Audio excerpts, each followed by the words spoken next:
symbol of excellence in sports entertainment.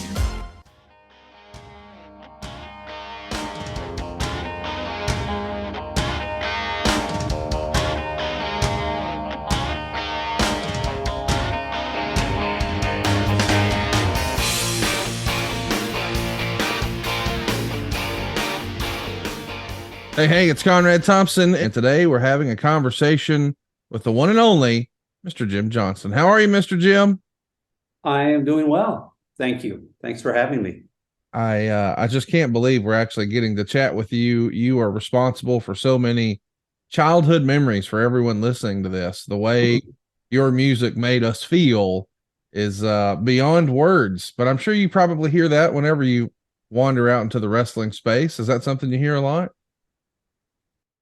It is, and it makes me feel really good because music for me is all about making people feel something.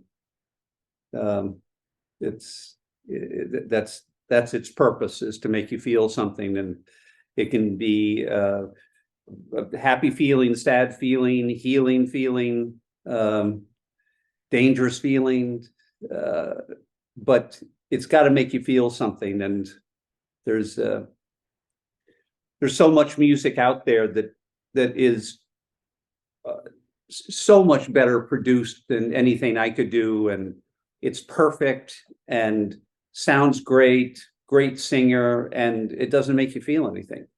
Right. Both musically and lyrically. And I think it's, for the most part, it's unfortunately where wrestling theme music has landed these days.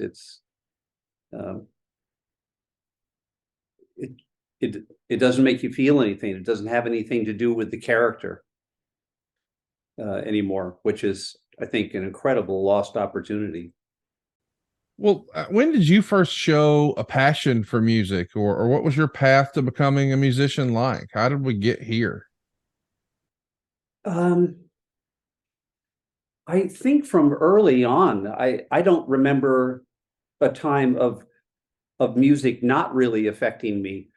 I only remember a few events coming up as a kid that really, boy, put a stamp on it and sealed the deal. One was being at an amusement park with my parents that they'd taken my brother and sister and I to some big, I don't know what it was, but in any case, I heard music around the corner and I dragged my whole family over to see what it was, and it was this rock and roll band, and they were all dressed in sparkly red or blue suits. I've forgotten what it was, and just four guys banging it out on stage. And I swear, I can't believe that my parents were able to drag me away. I was maybe 10. And I was mesmerized. And it's interesting that I was so mesmerized because it clearly was hindsight, really. It's clear that it was the feeling it gave me, just this live music experience, because, as is fairly well documented, I'm a sufferer of incredible degree of stage fright, and I can't perform. So it certainly wasn't, boy, I want to be up on the stage like that. But it was, I don't even understand exactly what it is really, but I want to do that. It was just so exciting. It was just, I remember it like it was yesterday. It was just absolutely magnetic. Did any one instrument catch your attention more than another? Guitar is the first thing that really resonated, is like, oh, I really want to do this. I played trumpet in school band. My parents tried to give me piano lessons, but I never had a day where I thought, like, I'm going to grow up and I'm going to be a great trumpet guy and play in big bands or play jazz or something. But guitar, I really wanted to learn how to play it. Who were your inspirations when you first picked up a guitar? You want to play like that guy. Who was that guy? Oh, probably George Harrison. Okay. but I noticed early on I'm not a trained musician. I'm a 100% ear musician, self-taught. So I don't know how I hear the differences, but I could hear the differences in how guys played really early on, way before I could come close to playing like that. And really before I could even articulate what were the differences. Like, why does this guy sound so different than this guy over here or this girl or whatever? But I was intrigued by all these different styles or variations, and interestingly, the whole wrestling thing has such an association, which I don't still to this day don't completely understand, because in reality it's actually not that prevalent. It's such an association with really hard, heavy metal music.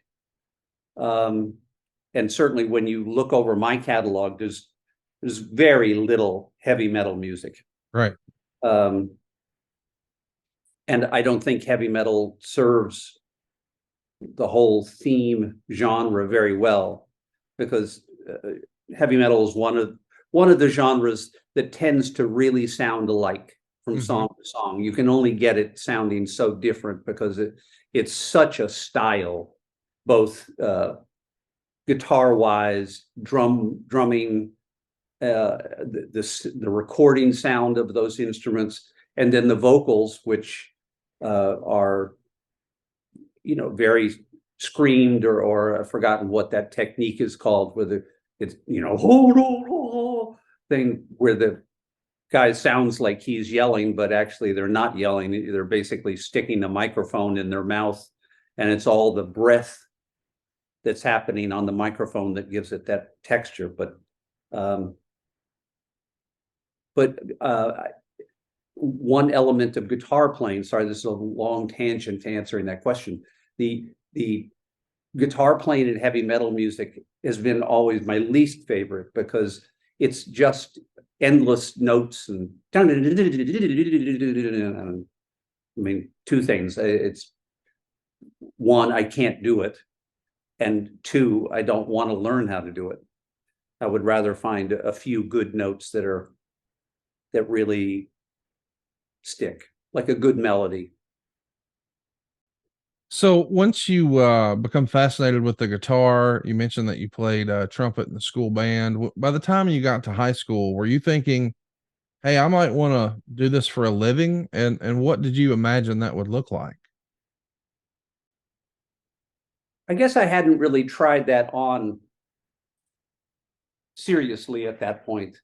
Maybe in a dream kind of way, like, oh, I'll be in a band like the Beatles,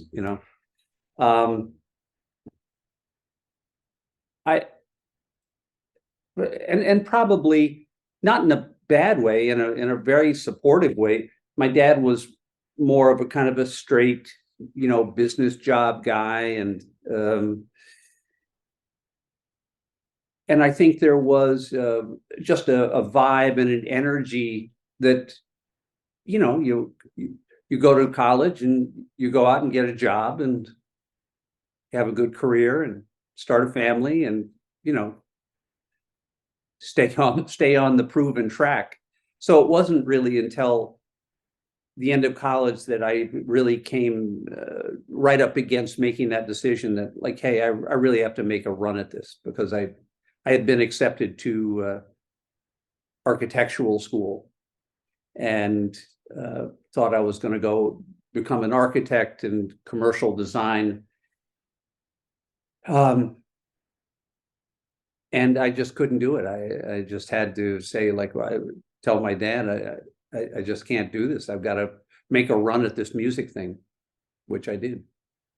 Well, we're glad you did. Along the way, sort of through middle school, high school, and college, what other instruments besides the trumpet and the guitar did you learn to play, or did you become interested in arranging the music, or how did that evolve for you through those years? Well, I first started writing in high school and maybe 10th grade. somewhere in there. And then really picked up in college more. I played in a few bands through high school, which I both enjoyed, but was so painful because I was just so terrified to be up there. I mean, I would literally hide behind the amps or be facing away from the audience. It was just a strange thing where you're simultaneously doing something that you love and hate at the same time. Not hate, maybe, but or is uncomfortable in an absolutely terrifying kind of way. So, so that somewhat moved me organically more into writing and learning to record. So I first got a tape recorder where you could do what's called sound on sound recording, where it would have the two channels left and right. So you'd record some stuff on the left channel, and then while you're transferring that left channel over to the right channel, you're also adding a second track. So now the right channel has two tracks. And now you take those two tracks and go back to the left channel, adding a third track.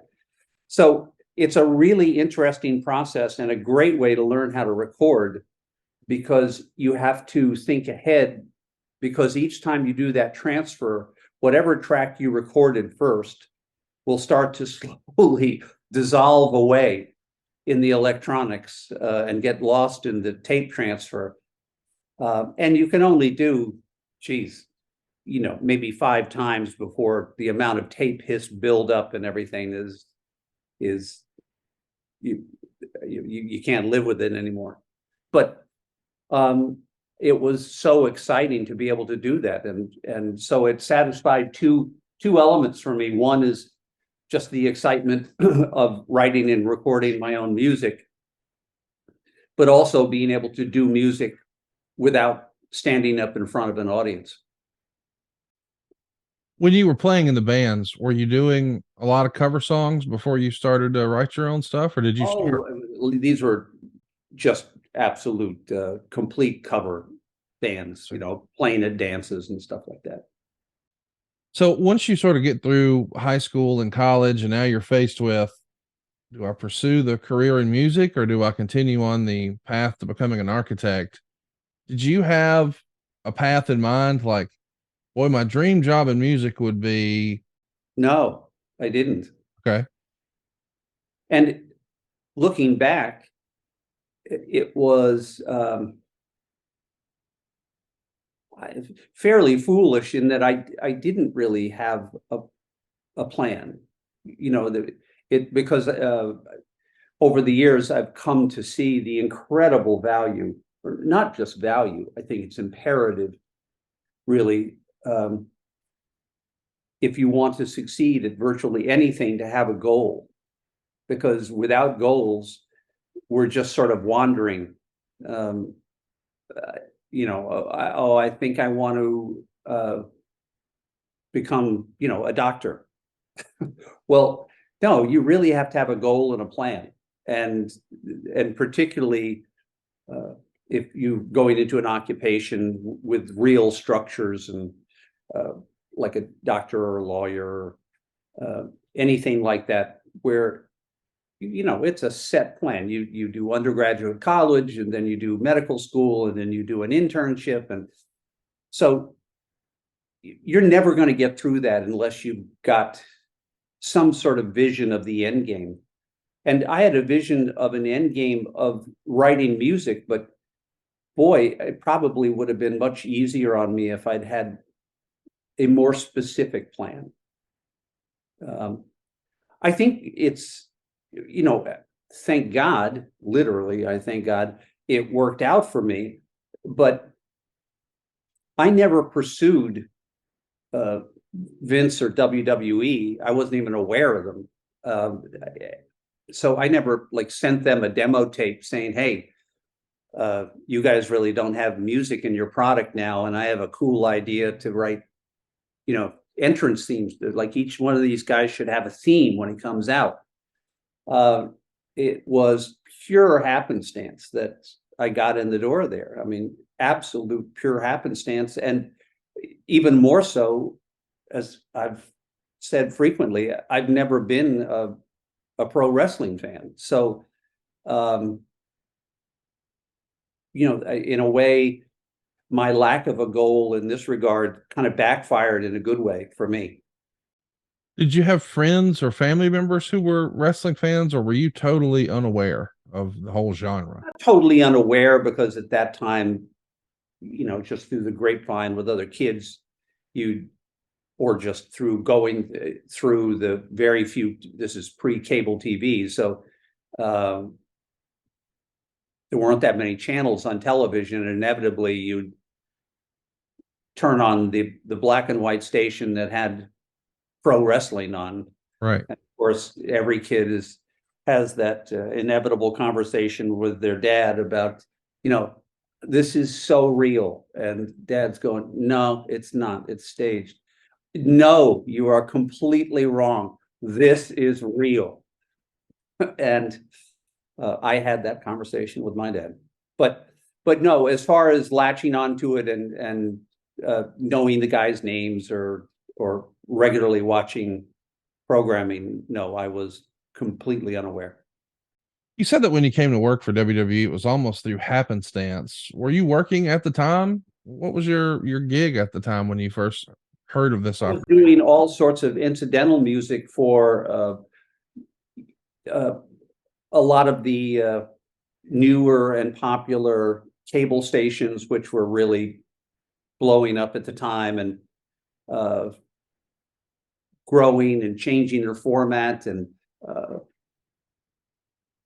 did a lot of stuff for MTV, for HBO, some stuff for CBS, did industrial stuff. I wrote the first scores to to Martha Stewart's first video series.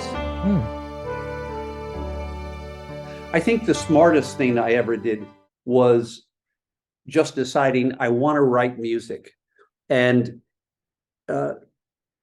sometimes, as important as goals are, you have to be cautious about them, because they can end up limiting you if you're so focused on, I want to write Broadway music comedies about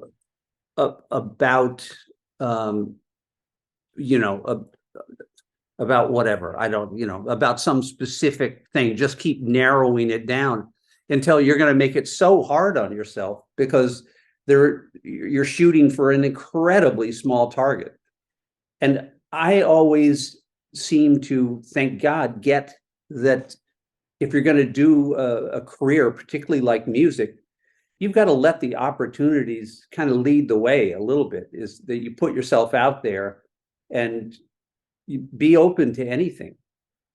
I remember one time I was asked by the church my wife and I were going to at the time, if I would speak at speak at an event they were going to have for people who felt like they were lost, that they kind of knew something they wanted to do, but had no clues, like, or I've tried and I failed, and it's just impossible to get into that line of work.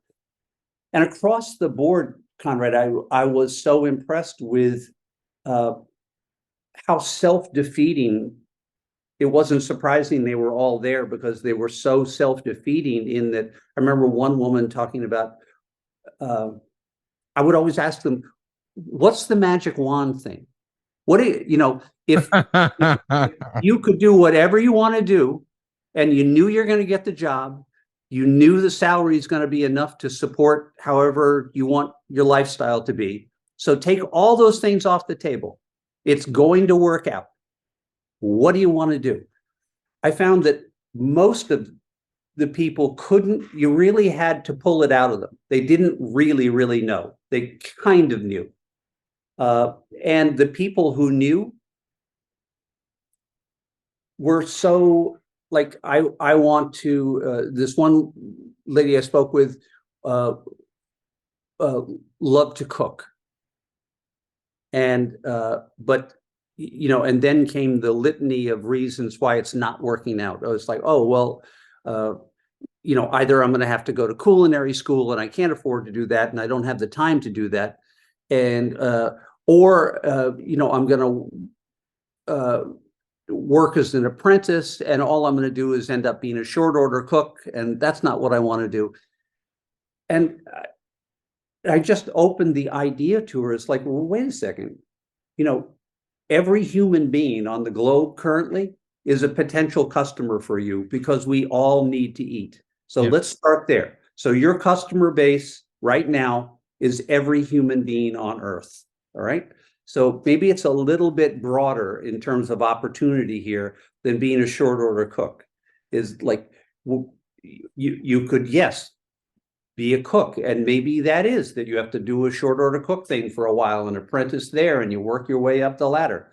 Or maybe you decide to go in a more administrative way. All these food companies, they have huge office buildings filled with people working in the food industry. Right. You know, there are tons of opportunities, and it's important for everyone to see those opportunities. And fortunately, for reasons that I don't completely understand, I always approached my career that way, and anything that seemed like a possibility, I would say, "Oh yeah, I can do that," even if I've never done it before. How does the happy accident happen where you become introduced to the WWE opportunity? I am a huge sushi fan, and in our town there was only one tiny little. The restaurant wasn't tiny. There was one Japanese restaurant, but when I first found out about it, they didn't even have a sushi bar. And then finally, the guy started a little sushi bar. It had like 4 or 5 seats or something, and then it expanded to like 8 seats. And if you were into sushi at that time, which no one was, it became like going to your local neighborhood bar, you know, where you'd see the same people all the time, all from your neighborhood, just coming for a beer after work or something. And this one guy, who, you know, you'd see the same people, and you'd have like, "Hi, hey, how you doing?"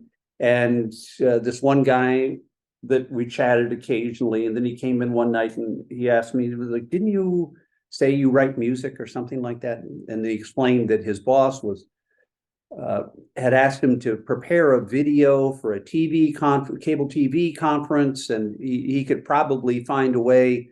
He hadn't done it before, but he could figure out a way to put the video together, but he had no idea how to put music to it. And he said, "Would you be interested in helping me?" I said, "Sure." You know, implying that I've done this thousands of times. So I did it, and then he said, you know, and he thought it turned out great, and he said, "You want to come in when I play it for my boss?" And I said, "Sure." And his boss was Vince, and Vince had basically just bought the company from his dad, and Vince was just, you know, a guy with a fire in his belly, and he saw this whole thing right here now, and what he saw was way, way, way up here. And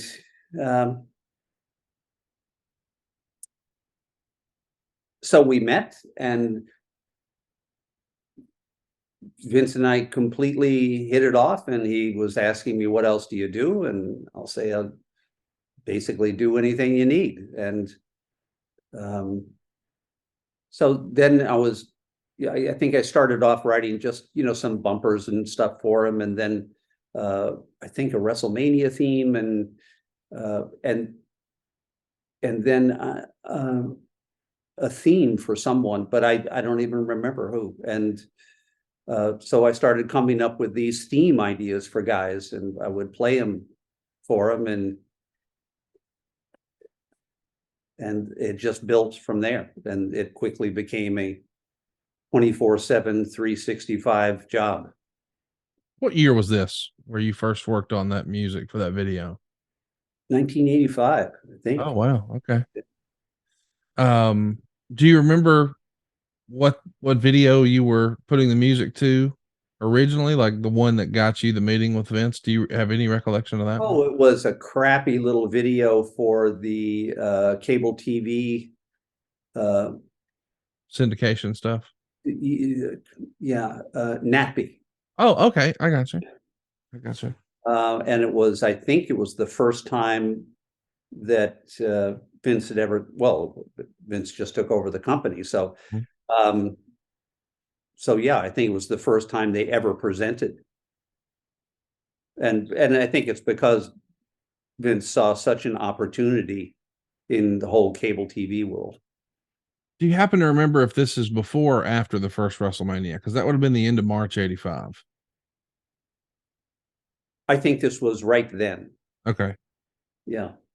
So you had been working with some MTV stuff, so you had probably seen some of the crossover between the WWF at the time and MTV because they had that rock and wrestling stuff. And I'm just curious, was Vince trying to, in hindsight, do you think Vince was trying to sell you on his vision of where it is and where it could be, and how you could be a big part of that and all that? I think beyond truly sort of visions of what's possible, Vince, it was not my observation that he ever worked like that. That it wasn't a more it was not a traditional corporate effort. Like, hey fellas, third quarter 85. Here's where we are. I'm shooting to have Jim write 5 entrance themes by third quarter. We're going to go for 7 themes in the fourth quarter. And by, 1991, I want to be here with this much ROI. And, it was kind of Wild West stuff of just growing so fast. And I think Vince wisely throwing stuff up against the wall and seeing what worked and just going with his instincts. And he always had good instincts about having his thumb on the pulse of what people liked. And needless to say, it worked. How old do you think you would have been when you first met Vince? Early '30s, maybe? Yeah, I mean, I think back and I think myself as a kid. Sure. And it was, and even, yeah, and it was, looking back, it's so interesting relative to what it became. Thinking about that opportunity falling in my lap like that, and walking into that office with this guy who was just about to create this incredible thing. And it was, in a way, so unimpressive. It was, they were just leasing a floor on a local little corporate building. Mm-hmm. And I remember Vince's, it was near the town dump, literally. Oh, wow. It was, there was a bunch of corporate buildings there, and it was fine. It wasn't like a dumpy place, but it was, it wasn't overlooking Long Island Sound or something. And Vince had an office in the corner, and Linda was in the opposite corner. And this guy, Brian, the art director guy I was talking about, he had an office right in the center. It wasn't the kind of place you walk in and you go like, whoa, this has got gold written all over it. Right. It was just an office. And so it sounds like he was really asking for your help with leveling up television production, the bumpers in and out of commercials and that sort of thing at first? Or what was the vision? I don't even think it was asking for help, Conrad. I think it was to some degree, I fell in his lap, and suddenly, wow, I guess we could do original music for whatever we want, Right. Presumably, and then just one thing built on another. So did you guys agree to have you start working sort of part-time or as a freelancer or consultant, or were you just hired right on and now you're No, Vince and I were a handshake deal until the lawyers swooped in when the company went public a million years later. Wow. No, it was an old school Southern thing. It was, and we never talked, neither one of us ever talked about, we really should put something on paper here. Right. It was, it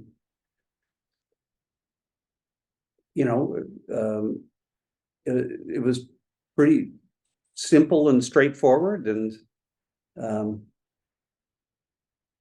just it was like the more music I wrote, the more music we realized we could use. There you go. I mean, it was so, it's so, it so elevated the shows. It started that transition from the old school way where there's no music and it's just two guys that walk out a ramp and mix it up for a while and yell at each other, and then they leave, and then a couple of minutes later, two more guys walk out. Suddenly there's music playing. It starts to take on a rock show event spectacle thing that took it to a whole different place. So is it fair to say the first time you attended a wrestling show was once you were working with the WWF? Oh my God, yes. What did you think? What was your first impression seeing it live and the way the fans interacted? I was fairly amazed. It's like, boy, these people are into this. Yes. And I remember the first time, the first event I went to, and I don't even know if it was the first WrestleMania. I should remember that, but whatever it was at Madison Square Garden, and I was just to hear music you've written coming out of the speakers at Madison Square Garden. Wow. That's one of those things where the litmus test, the paper actually changes color, and you say, for the first time maybe, that, my God, I might be able to really do this. That's amazing. So once you agree that you like this idea and you want to work with Vince, I'm not trying to be specific, but I am getting to the point of, I want to learn, were you an independent contractor? Because it feels like that has become a hot topic in wrestling for the last, I don't know, 20, 30 maybe years. Because there's a big debate about, should the quote unquote wrestlers, the talent, the boys, as they like to say, should they be employees or independent contractors? And we know that some referees who are on the ring crew, well, they're employees, but the referees who aren't on ring crew, they're not. It's a little silly at times. Your arrangement with Vince, that was a handshake deal. Were you an employee or were you an independent contractor? Well, until the company went public, and then it becomes a corporate lawyer mentality, I guess. Right. And I think they sort of came in and looked at the whole establishment and how the company was structured, and they got to me, and I think it was as simple as, like, wait a second, you're telling me you've got this guy that is this important to this organization. He's your single composer, is like not with a staff. he's one guy and you don't have him under contract. Yeah.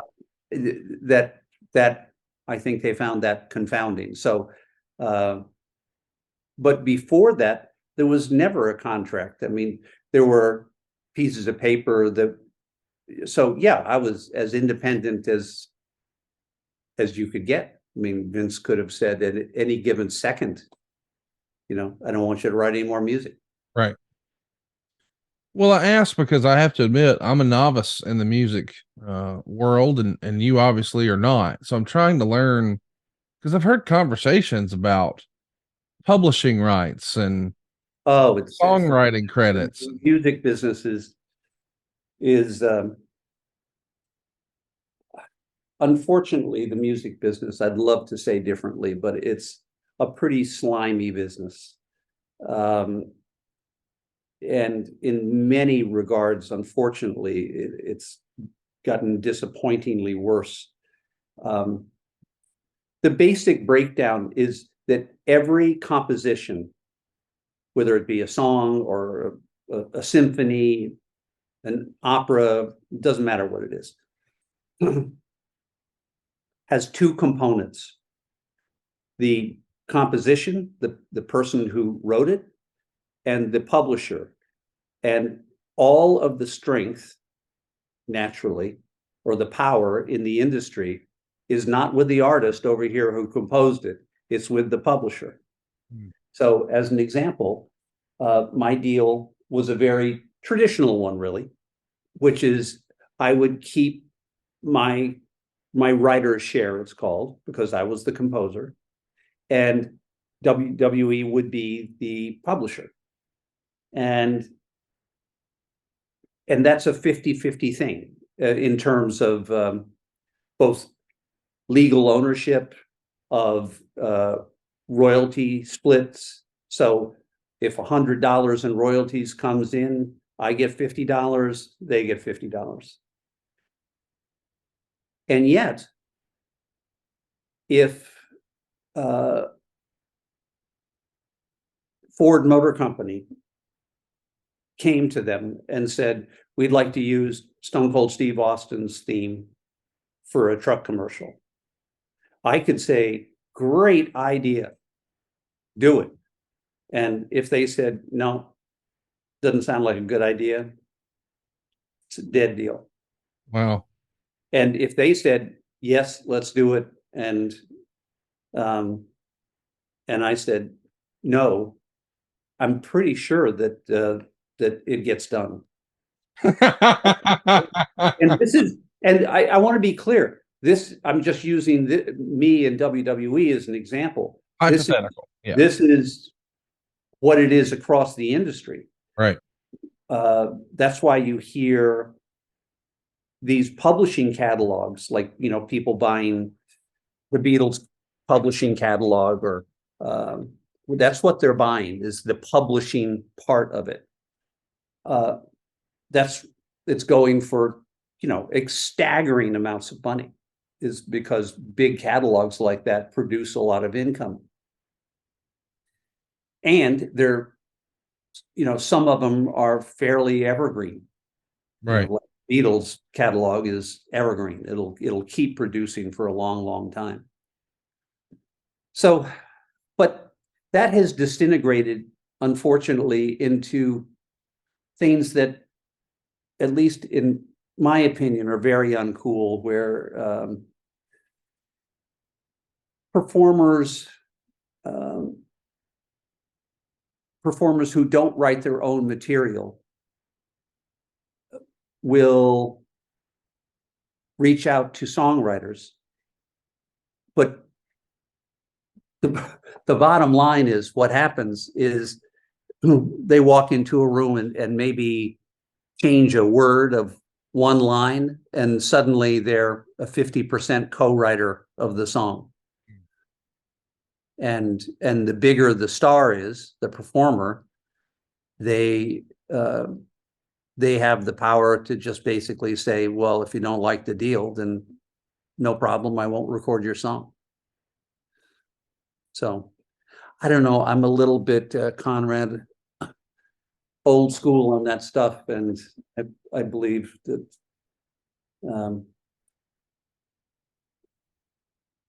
yeah, I don't agree with that process. You know, if you didn't, if you weren't part of writing the song, you should not be put on there as a co-writer. I know you said you don't really recall who you did your first theme for. Who is the first theme you remember working on?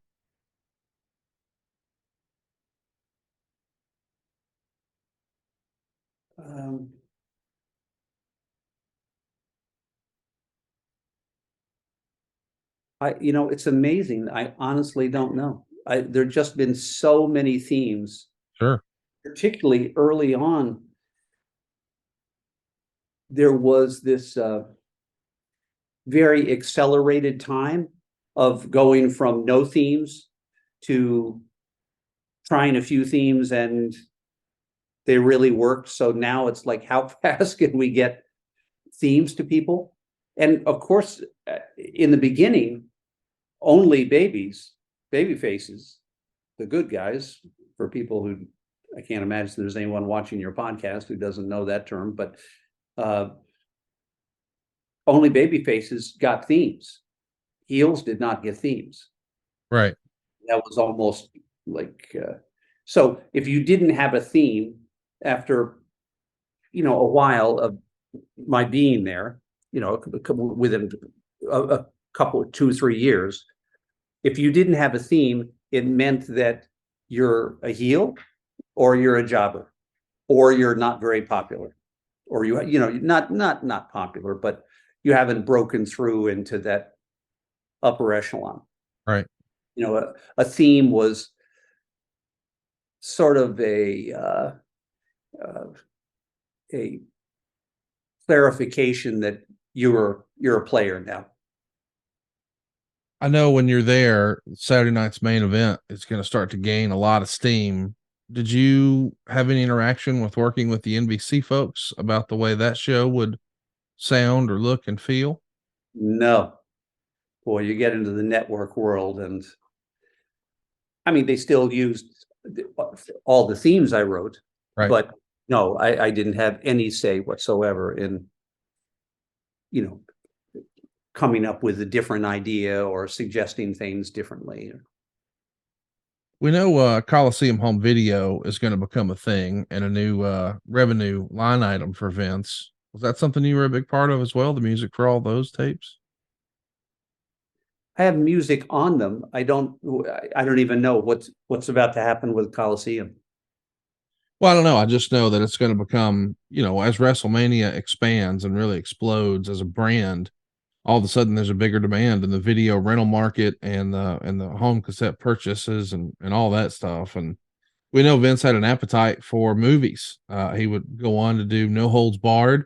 Did you get tagged for some of that duty as well? Yeah, I did the score for that, and I did the score for all the other. Well, I think they did a total of 7 movies. I think I did 6 of them. Was that a welcome challenge or something you were?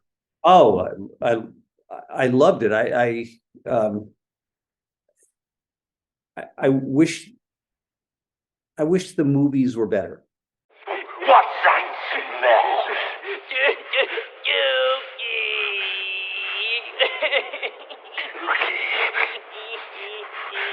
Yes. I'll leave it at that. We all do. I mean, it's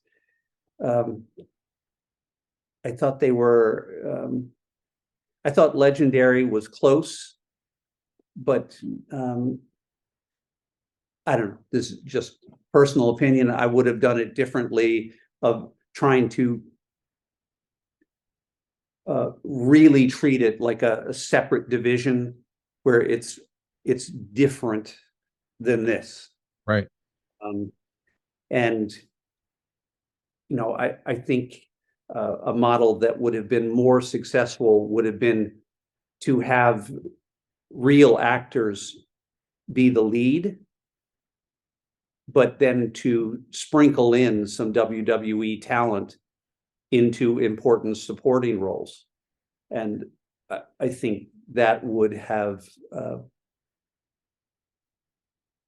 it's interesting. The movie audience, I think, they don't like being told what to feel. They like to kind of discover and accept new people at their own pace. Well, I guess the wrestling audience too, because a perfect example was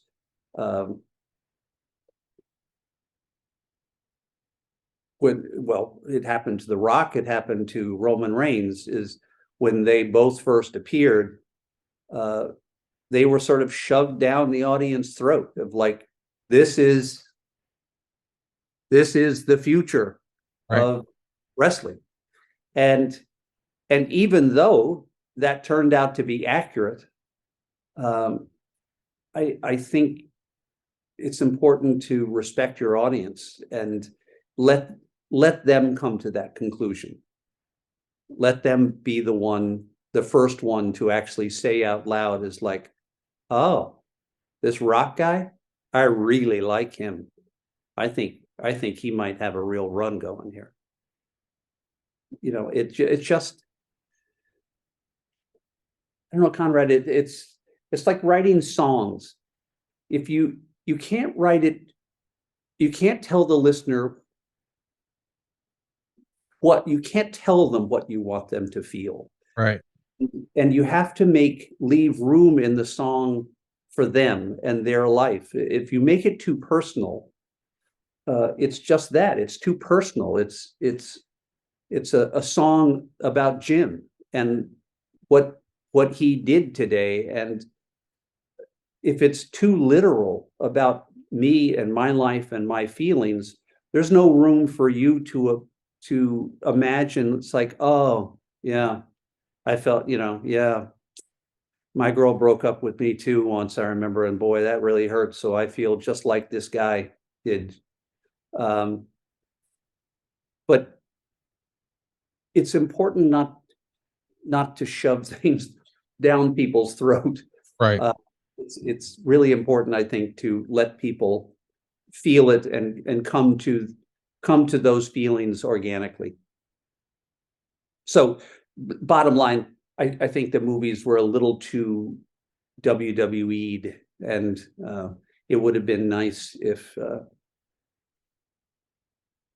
and I say that where John Cena and Triple H, I think they did pretty damn well. Their acting's pretty good, but I think it would be that much better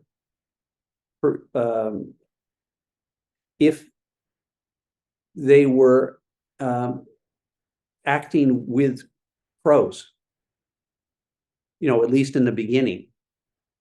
And rather than be the star of the show, be the cool guy, best friend or something. Right. And see how that goes. And then at a certain point, then fine, is like the audience has taken to you and they want to see more of you, and then you get your own shot. But that's kind of how that business runs. And I think it runs that way for really good reasons. Well, we know that the company's going to come out with the wrestling album in late '85. And I think there's even an Easter egg on the cover art. So I know you were involved. Tell us about that project. Wrestling album. Wow. The wrestling album was the one that folded out, right? When it first came out on an album? Yes. Yeah. Well, I've got the best trivia. Now, I know the wrestling world loves trivia. Yes. And I think this is one that is not commonly known. So we're going to break news here today, Conrad. So this guy, Brian Penry, the art director at the time, he had this idea. Well, it was driven by an idea, but also by the fact that he couldn't get all the wrestlers in one place at one time. But he wanted to fold out with a picture of everyone involved, either directly or indirectly with the album, in one great picture. And so the there were photographs taken over 2 or 3 days. And I am in that photograph twice. So on one side, I've forgotten, I think I'm standing next to someone. And then on the other side, you can just see me peeking out from behind the piano keys. Super fun. I know that you No one has ever noticed that. And that is probably because nobody cares. For very good reason, but that's okay. well, that's not true. You actually shared that story with me in Chicago, and I came home and found a mint condition poster and hung it up in our studio here with the idea that, hey, I know a little piece of trivia about this. And did you, Oh yeah, yeah. I mean, especially the one where you're looking over your shoulder, sort of hiding out. that's Hiding in plain sight right there. yeah, yeah. Those albums were fun. I wasn't I was involved as a writer, but not really in the production because Rick Derringer and Dave Wolf were really guiding the show on those early 2 vinyls. How was Rick Derringer to I work mean, with? they both nice guys and treated me nice, so no big deal. I've heard over the years that you oftentimes didn't talk or work directly with the talent about their themes. Oh, that always, yeah, that generally ended badly because, and I understand why, but you know, if I'm talking directly with the talent and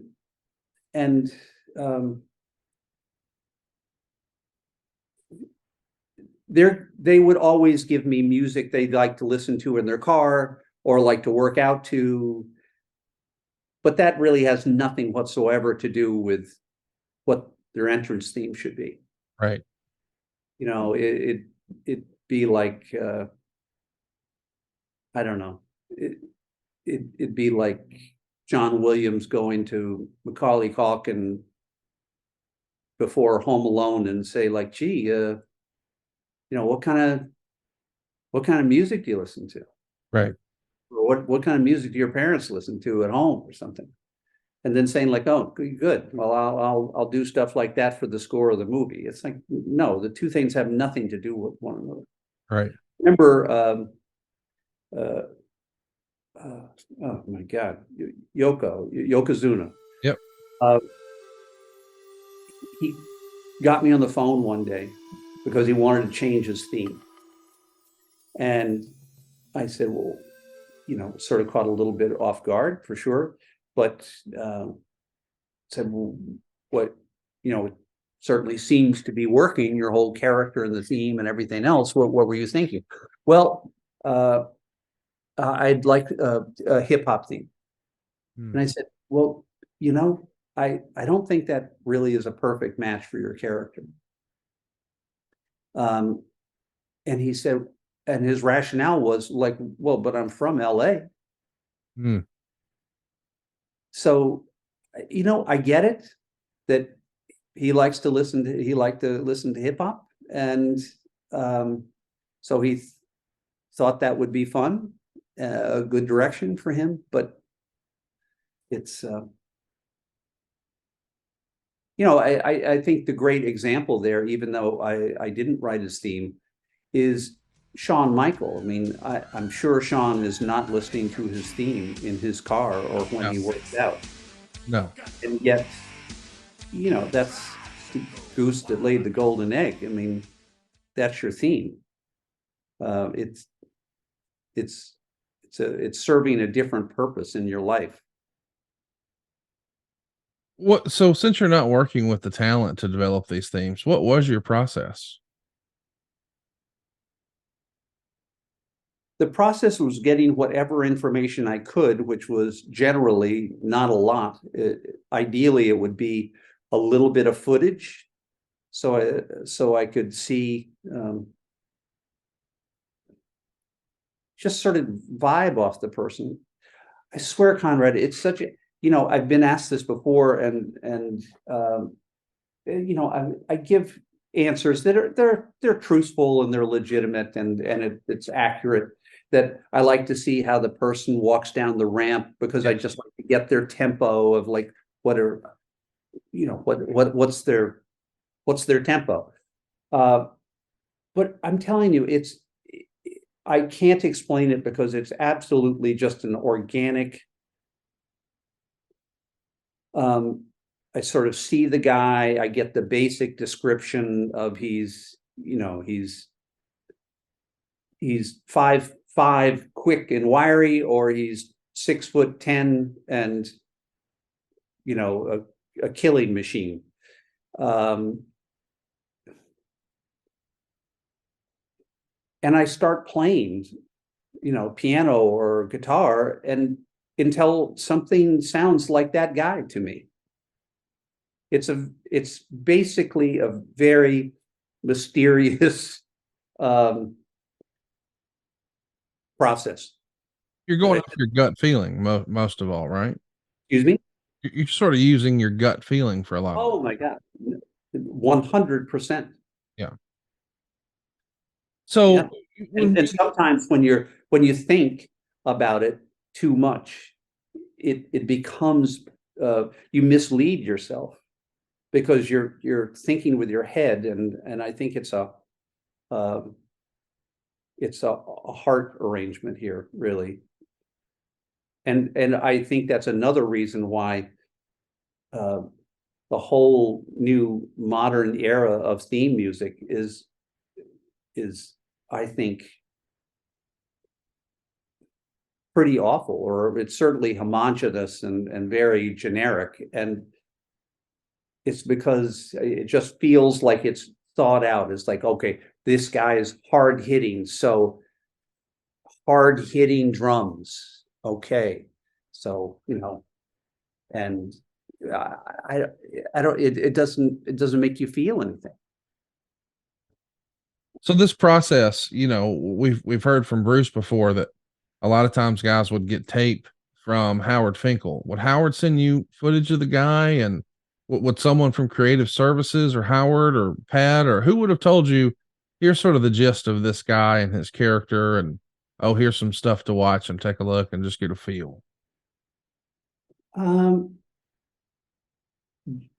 Very early on, very early on, occasionally Howard would call me and give me details on someone new of, Vince wanted me to let you know about this new guy, here's his vibe. I'm sending over a picture. Got a little bit of video on him, but that soon became more my relationship with Kevin Dunn, and he Okay. generally communicated that stuff to me, and he's an articulate guy, which really helped. So as the business evolves, He has good instincts himself, which was he could boil it down to just what I needed to know, which was really good. And as a matter of fact, when that stopped being the relationship, that's when things started to get difficult, because that's sort of when things got really political and not so happy. what year would that have been, if you could guess, when things started to change and become political? Ooh, 2013, Oh, wow. Okay. So fairly recently. 12, maybe. Yeah. So you mentioned Kevin Dunn. Of course, you start making these themes in 1985. We don't really have the quote unquote Titantron, but eventually that becomes a big part of the entrance. It's not just the music, but now there's a video.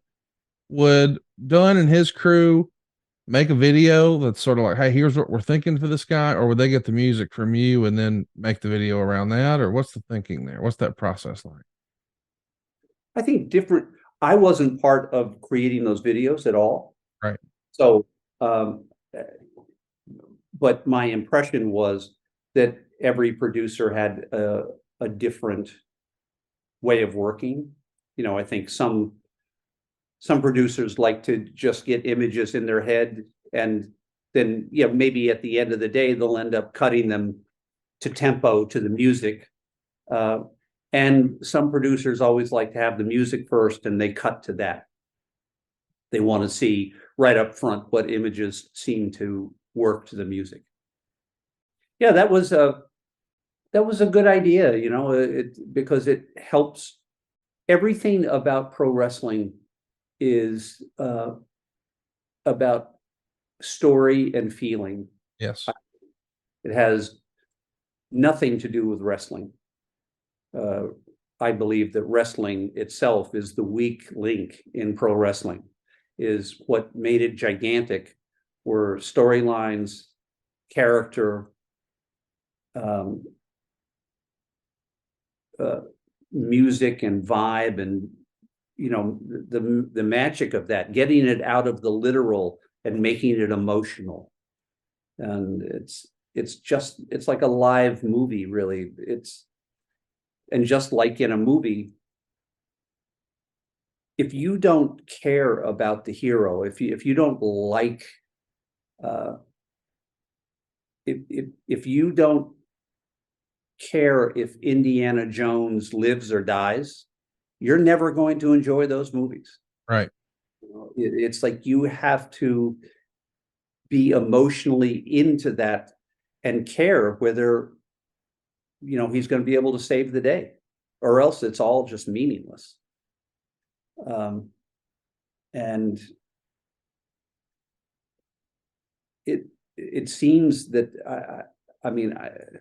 it's partly my opinion, partly speculation, but I think it's largely why either WWE or AEW are not really producing stars like The Rock, Taker, Austin,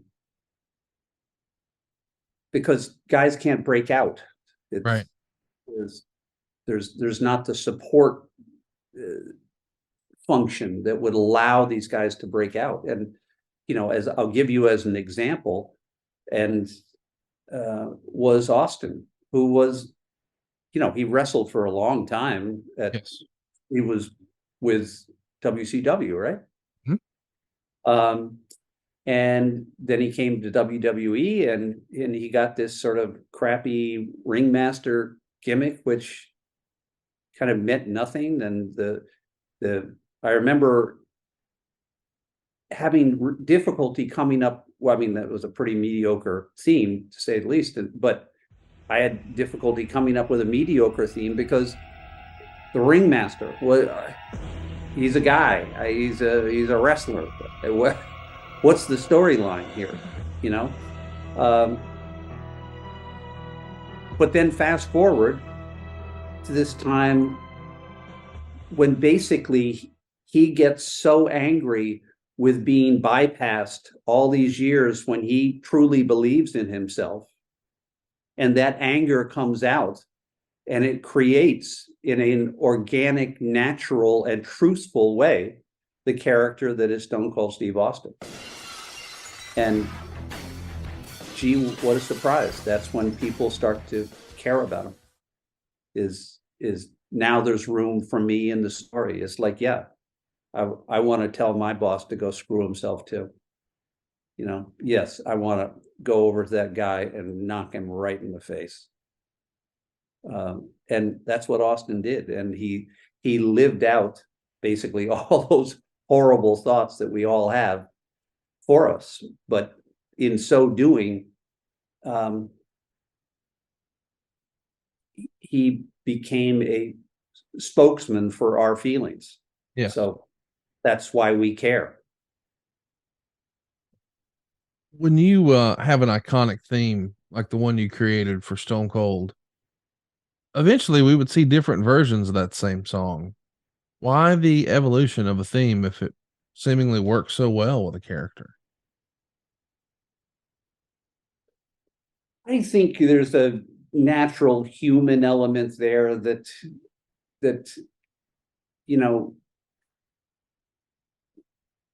improvement is good, change is good. Change is not always good. We all experience that. I'm a completely an Apple computer guy versus PCs, and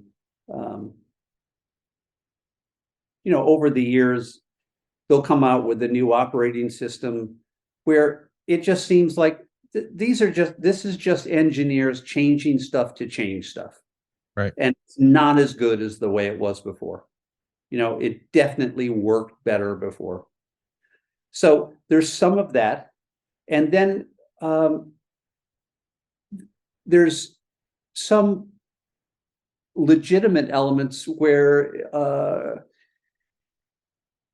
a major event is coming up and you want to kind of signify that so that a special entrance, kind of a special feel when he comes out for a WrestleMania for a huge match that's been very anticipated.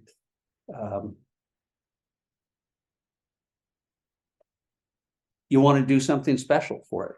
Right.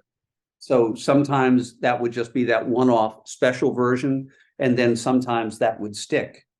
And then sometimes I would suggest things where I just, Conrad, a lot of times, actually, the time constraints were so intense on getting these things out where, I'd be told the afternoon of a TV shoot that this guy we have this new guy needs a new theme, or, these two guys were a tag team and now they're splitting up as of tonight. And so we need this, this guy's going to keep the old theme and this guy needs a new theme. So I'd have to come up with something, and I wouldn't have time to do, a finished recording. You get as close as you can. So a lot of times you get that first version, and then you get kind of the polished version, and then Vince or Kevin would throw in their 2 cents as like, well, can we pump it up more in this part or something? Or so it evolves. And then some guys just have, like Taker, just have careers that are so wonderfully long that there's just an evolution that happens.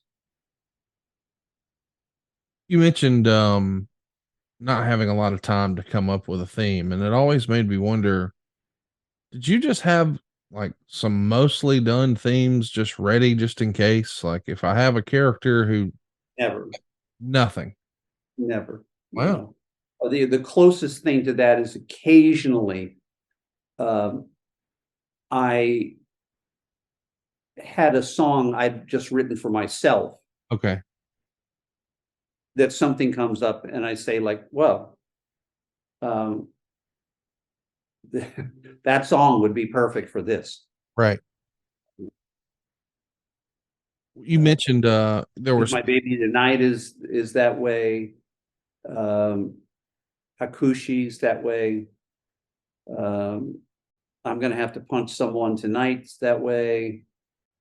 We're actually a bunch, and a lot of times there are things that I've written, particularly more in the orchestral side, where there'll be a piece of that composition that thematically would be really good for this. So I steal from myself and steal that tidbit. When you hear there's a new character, like an adult film star, like Val Venus, I mean, just the open of that song, just the opening few seconds, you've established the whole vibe of this character. Is that maybe one of the weirder requests you've gotten for a character? I can't imagine, like, 'cause you were here in '85 when we're on kids' lunchboxes, and now in the Attitude Era, okay, this is an adult film star.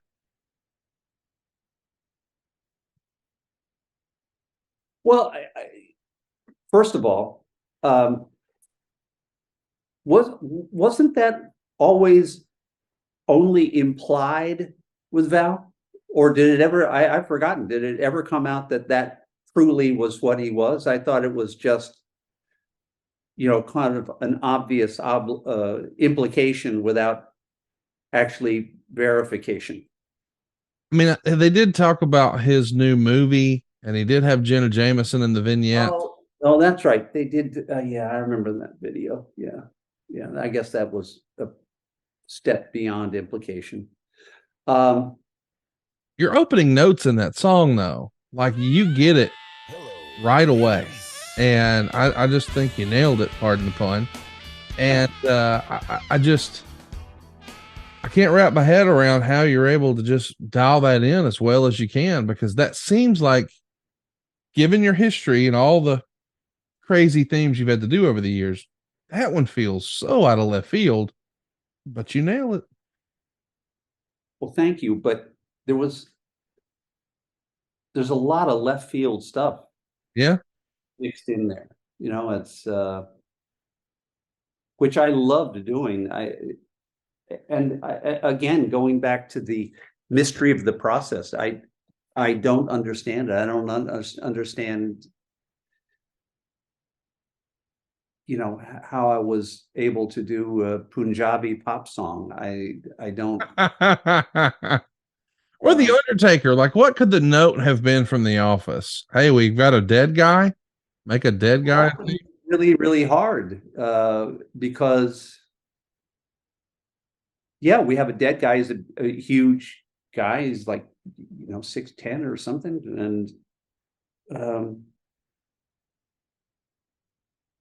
and I'm like, oh, I don't know what that means. It just sort of drew a blank, and he's a pro wrestler. So Right. I'm thinking we need something that's sort of big and up and powerful.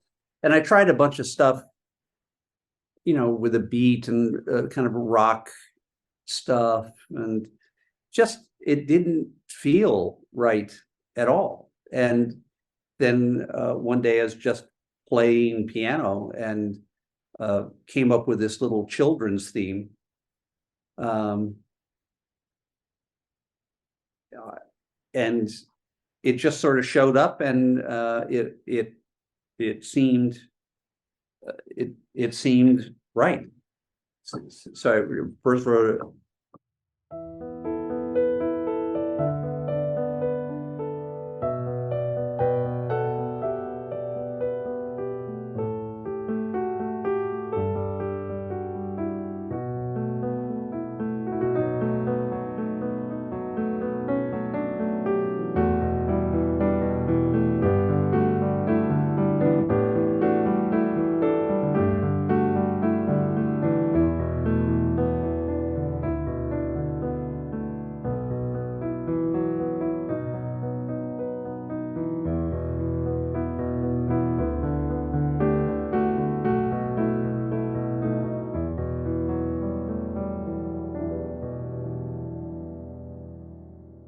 And so I knew that was the right theme, Right. but I knew that obviously that's wrong.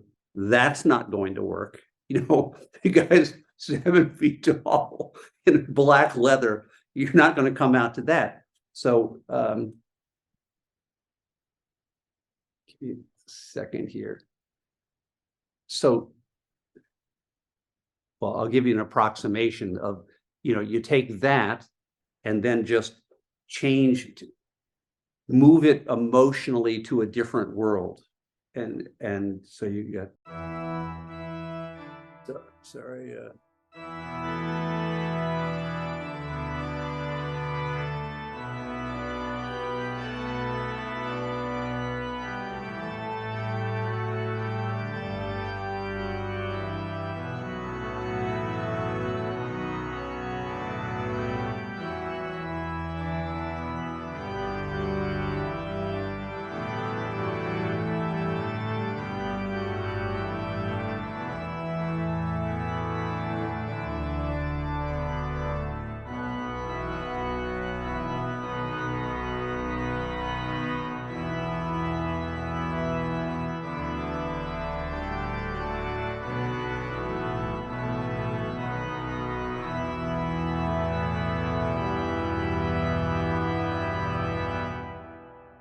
and then you do different versions and you add choir, and then so.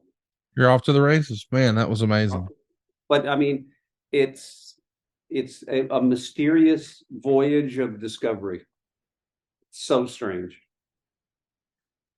And you've got to have such a, you know, when you think about your standard musician that folks who listen to this are, you know, they hear on the radio or maybe they've picked up their album. There is like one sort of style, but you seemingly had to master almost every style. Like there's not just, all right, here's the Jim Johnston lane, so to speak, because you could go from something like that. No, it's an interesting thing to me is that most people, they have their thing, and that's the thing they do.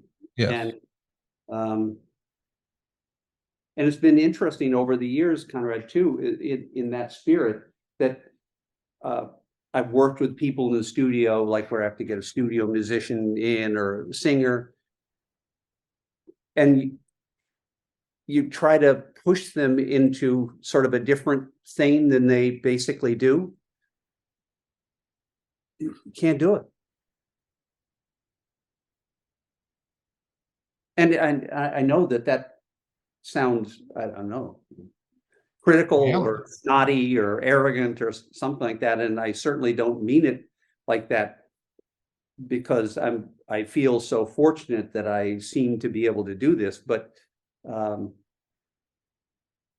I think it's more driven by, I've always loved all music. And so I've always, I listen to everything. And because I'm so focused on feeling something, you know, interestingly, so many of the songs, particularly kind of in the Attitude era, just in the same spirit as Undertaker, very frequently, the way I wrote something is very different than the theme version of it.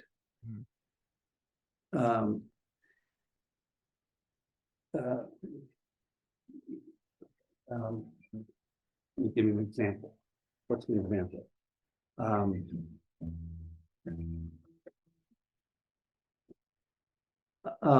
Randy Orton. So, you know, the final version is pretty straightforward rock song. But when I wrote it, I felt like because he doesn't really have a strong personality. You know, he's not a rock kind of guy. I mean, he's very charismatic and a great performer and actor, but he was, at least at the time, he was a little generic in the sense that he didn't jump off the page as having a particular angle or storyline or anything. So I just sort of felt like go with what's true. And what's true is I don't get a vibe from this guy. It's mysterious to me. Like, so maybe there's, and then I had the idea of maybe there's the way to sell this is that there's a lot going on inside. He just is the quiet, silent, strong, silent type. So I just remember starting that off with just a very, very kind of a bluesy kind of thing.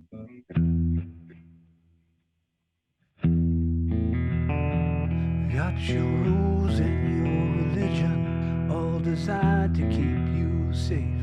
But when rules start getting broken, you start questioning your faith. I hear voices in my head, they counsel me, they understand, they talk to me. They talk to me. They tell me things that I will do. They show me things I'll do to you. They talk to me. You know, I wanted it to be a little bit creepy. Right.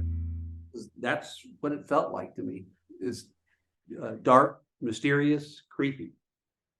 But then there's the writing part, and then there's the performance part, the kind of the delivery part. And so how do you take that and make it deliverable to an arena full of screaming people, give them ultimately the same feeling, but on a much more dynamic level? Well, when you So think about it's like dealing with two different worlds with the same composition. when you think about a dynamic theme song, I think a lot of people's one of their favorite themes in the 80s was the Ultimate Warrior theme. Is that something that comes together easily just when you see him frantically running to the ring? He was easy because the way he comes in, here's how he comes in. Oh, sorry.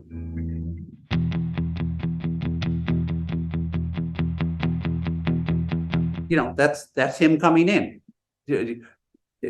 And then so I literally started, I was watching some tape of the guy, and I just started doing this to the kind of what I felt like was the tempo of him running. And then I recorded that. And then just over that, you're just doing.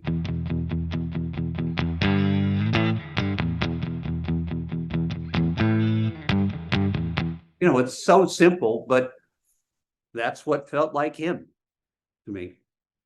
Fantastic, man. Yeah, I noticed too that like the second and third version of Bret Hart's theme would credit you along with Jimmy Hart and JJ McGuire. Of course, most wrestling fans listening to this are familiar with Jimmy Hart. What can you tell us about JJ McGuire and how you guys may have worked together on some stuff? I never worked with JJ. Okay. He's obviously a good writer and good musician, because Jimmy's a writer, but I don't think he's really God forgive me, Jimmy, if I'm out of school here or wrong. I don't think was ever involved in the music production. Okay.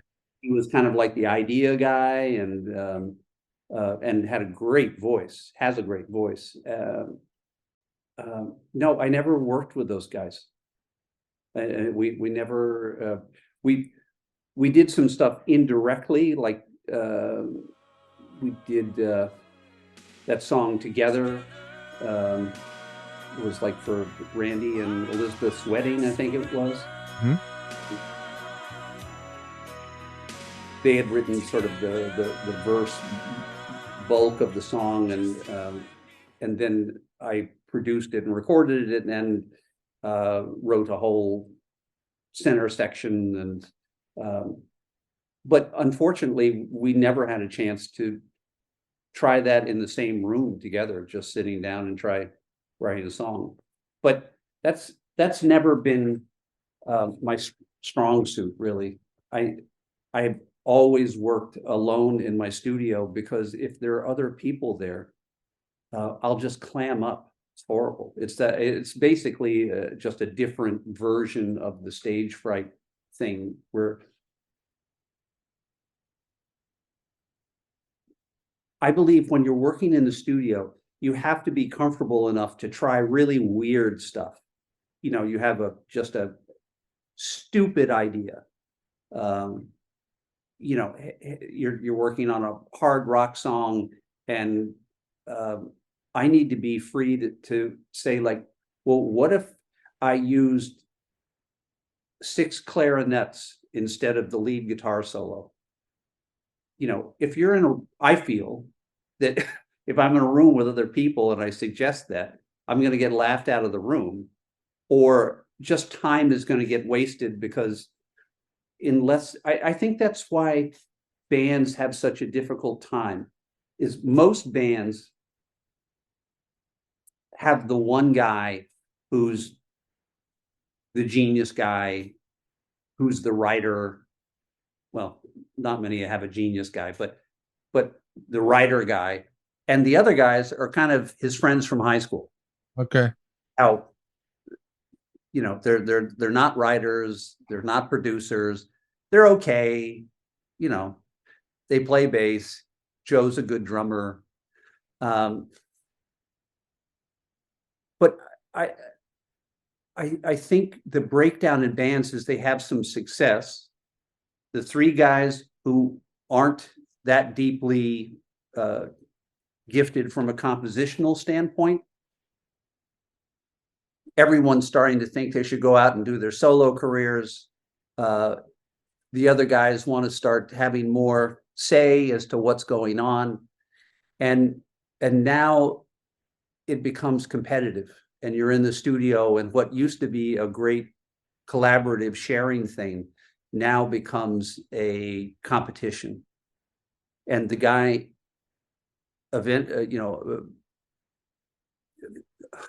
unavoidably at some point, the guy who really is the talent of the group is going to say, like, these are all stupid, bad ideas, and I cannot waste my time listening to this stuff. And to collaborate with people, it's very important that you really respect what they do. Yes. That you really believe that, even if you're in the position still of being the boss person in the room, you have to believe in your heart that these other people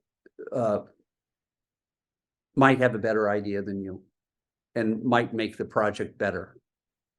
And if you don't believe that, it'll never work, because everything that you do will be, you'll feel like it's a concession to them to make them feel okay about being there, as opposed to making the song Well said. better.I think that's the ultimately the magic of the Beatles is two pieces of magic. One is McCartney's unbelievable musical drive. Is the guy just, everything is about making music. But that ultimately, even though things got tense at different times, everyone respected everybody else as being really great at what they did. We got to talk about the way you would use other talent to make some of this, because we've seen, just how you can essentially be a one-man band to come up with a lot of these themes. But there are a lot of themes where, we hear other voices on there, and I'm curious, does that require you to develop a network of people you enjoy working with? Were you always on the hunt for I'd that? love to say I had a network. I mean, there were a couple of people that I would use, but that I loved working with, but I was doing such diverse projects that I'll give you an example. I have this friend, John Whitaker, who's a steel guitar player, but I didn't do that many things that required steel guitar. Right. So even though he's great guy, love being with him, can absolutely always count on what he's going to deliver. There just isn't the opportunity. And finding good singers has always and continues to be the hardest thing for me to do. A lot of people sing really well, but they don't sing in a way that makes you feel something. They, sing wonderfully on key, and they have good timing. But the fact is, the great singers, they don't sing with good timing. They sing around the beat. They're sort of floating in and around the beat. They're not metronomic. And they have a way of phrasing things where it even though it's sung, it feels conversational. You hear the lyric, you hear the storyline. And another complication in my particular job was, like my using Chris Warren for D-Generation X and Hunter's theme, My Time. He has love him, God rest his soul, and really unique voice. But two things: it's a very unique voice. He's got the white rapper, sane rock Yep. voice. So there aren't that many things I can use him on in ideal circumstances. But making it worse is everything is about identity in the pro wrestling world. So once his voice is on there, like I was lucky to get away with 2 different things with him. And it was only because the first thing was associated with Hunter. Yes. Second one with DX was still with Hunter. But, you know, for me to take that and do a new theme for Randy Orton with his voice, Tough. that's you can't. Yeah. So when I would find people that I love to work with, it was almost like, this has been great. I'll never be able to work with you again. Man, catch 22. You mentioned near the start of our conversation that it was challenging and it almost never worked out working with the actual wrestler on their theme. Was there an exception to the rule where it was really helpful to chat with this guy or that guy or collaborate or get their input or anything of that sort? Not that I recall. Okay. I just know some of the guys fancy themselves musicians like a Chris Jericho, and I didn't know if he had strong feelings or opinions or what have you that you guys could come together on. You know, occasionally guys would get hold of me and just ask very not sweeping changes kind of thing. It's like, you know, hey, could you extend that intro a little bit longer or something? And of course, that's also fraught with political peril because, you know, I can't just do it on their request because it's still got to go ultimately through Vince because maybe he likes the short intro, you know. I don't know. I have a soft spot for Chris. He always treated me so graciously. He was such a nice guy. He never ever came close to dictating what I should be doing and was always graciously complimentary. So I can't say enough about what a good guy he's been to me. You mentioned that sometimes the wrestlers might ask for a change here or there, but ultimately it wasn't just up to you or even the performer. It had to go by Vince. Do you remember there being one theme in particular where there was a lot of back and forth, much more than normal? Vince is not a particularly patient guy. That's probably not one of his top features. You know, he can only hang in there so long of people misinterpreting what he's looking for before he'll either just give the project to a different producer or bring the hammer down and just say like, okay, do this, and do this. And I get that. I mean, he's a visionary guy.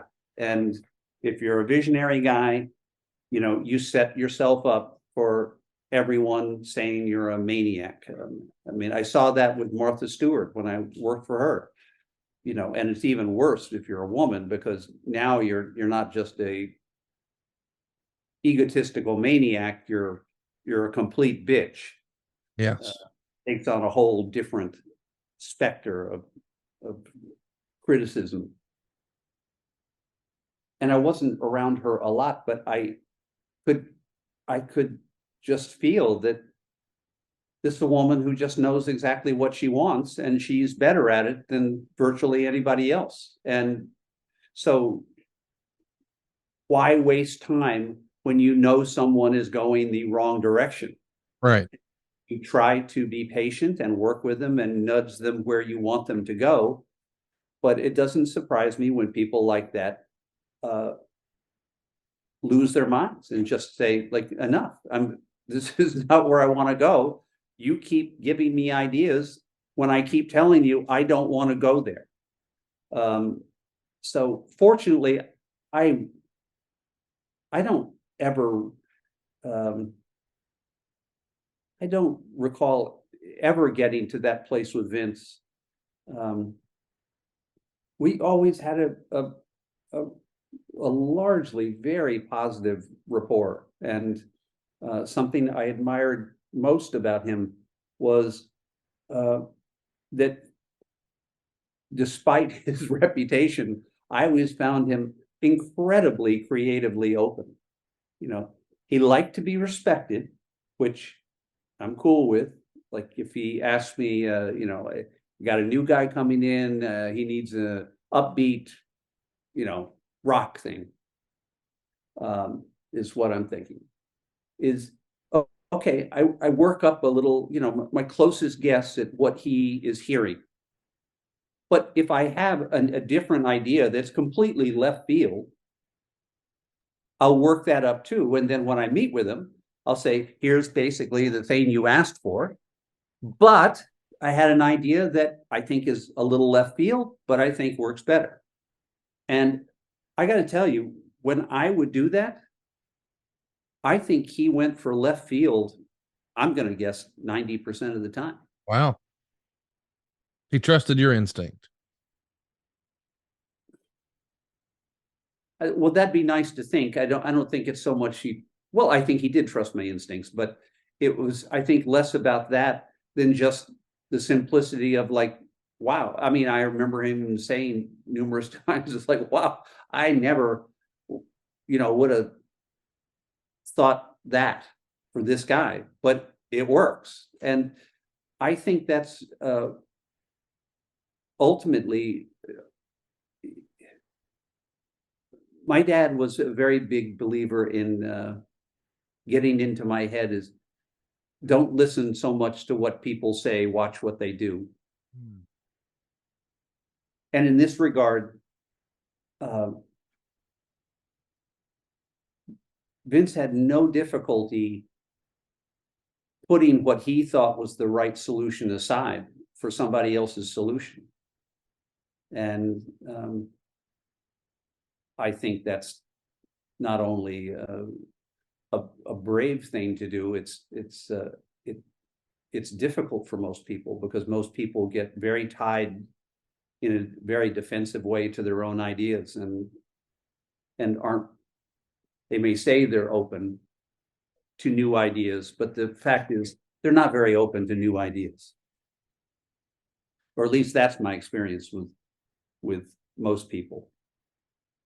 Speaking of new ideas, it seems as if Jimmy Hart, a lot of times, he would have the tendency to maybe lean on some popular music, whether it was a Raven theme or a DDP theme that maybe sounded a little bit like Nirvana, that sort of thing. I don't remember you really do. This, but you know what? This is another weird aspect to all my time there. As deeply involved as I was in that world, or that company, maybe not that world.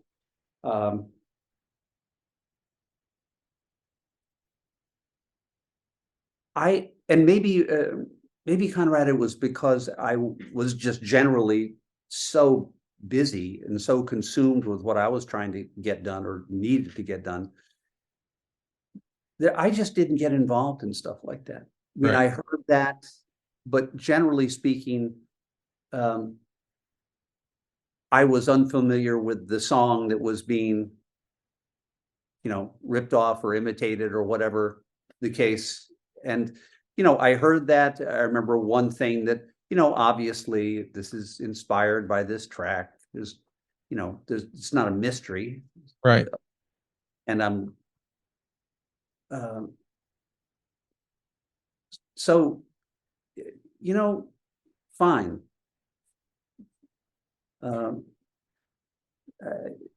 I don't think it's really that big a deal. And, you know, if people, particularly in this regard, where it's, if you're basically ripping someone's song off for a song on your album to get on the radio, Right. that's truly plagiarism. Sure. This is almost a tribute. Yeah, I mean, well, at least, I mean, and saying it's a tribute to can, of course, be a wonderful excuse. It's like, You should be flattered. This is a Right. tribute. Um, I I do think under circumstances like that, you certainly get closer to tribute if you're the one doing it, if you say it out loud that, hey, was I inspired by them? Yeah, I think they're like one of the best bands in the world. And um, and if I had a magic wand and I could have used their track for this, but I honestly not sure that they really want to have their track involved in the wrestling world. So um, I don't know. Yeah, I mean it's just not a big deal to me. Was it a big deal to you when in the 90s the CDs became popular? You know, the WWF the album, and man, they started really running with those, and it felt like even up until a few years ago there was another one every several months or so. Was that a point of pride to you, or just another day at the office that those existed? Well, a real point of pride was, I think, volume 4, when was the first time Vince let me put my name on it as the artist versus the artist being WWE.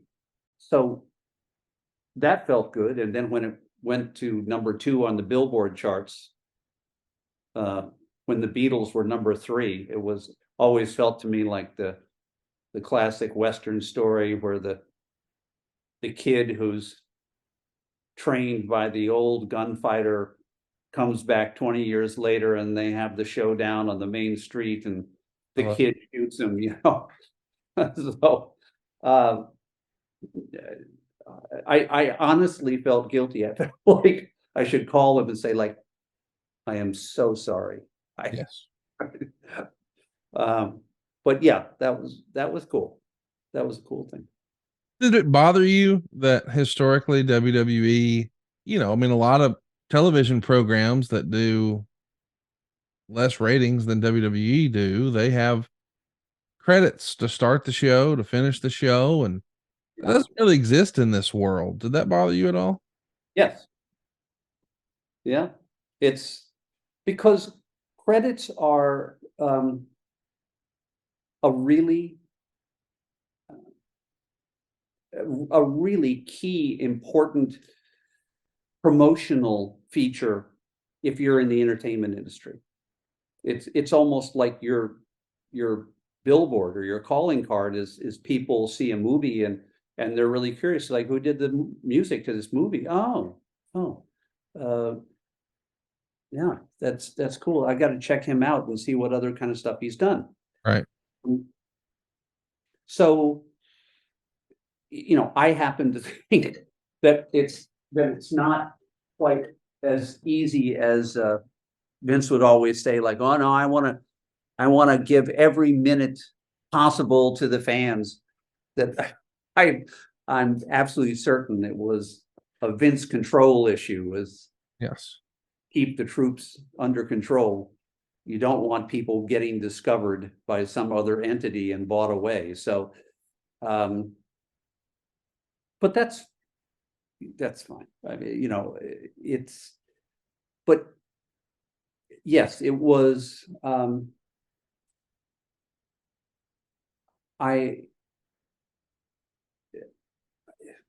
do you say this? It's not like you resent it, but you realize that if I had had this level of success that I've had and impact with the number of people that I've had an impact on in any other segment of the entertainment industry, I would be on every cocktail party list there is. Yes. But the stigma of wrestling, like, it's sorry, can I sneak in a single swear to Please tell do. Please do. So I have a friend who is way up the ladder and for years at Interscope Records, named Steve Berman, really good guy, always been a nice guy to me. And we became friends. And so on the morning that the Billboard charts came out, and there I am, #2 in the world, with my name as artist, Jim Johnston. Boom, I get a call from Berman.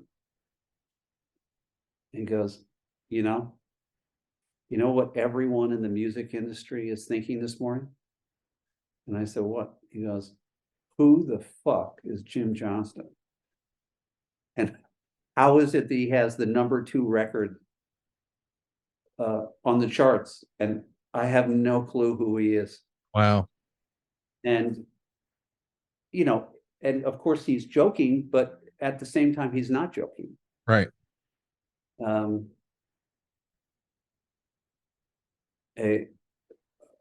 woman recently was doing a written story on me, and I said, what are you going to call the story? And she said, I haven't decided yet. And I said, if I was going to write a story about myself, I think the title should be the most famous composer you've never heard of. Wow. So that, to that degree, I sort of did the steps it takes to kind of float up a little bit into the world where people and other things, like where you're maybe writing for a little TV show and you get noticed, and someone, decides to sign you up to write the score for Law and Order, and then you do that for a few years, and then you get noticed by filmmakers, like, you want to do the score for my film. So yes, I wish that had happened, because there are so many other things that I want to do. But so maybe, Conrad, you're the key. It's you, and we know it.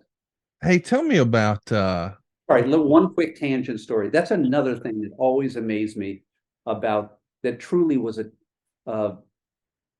such a clear illustration of what a stigma there is about pro wrestling, which is so strange to me, because it's like, it's not that different from a lot of other forms of entertainment.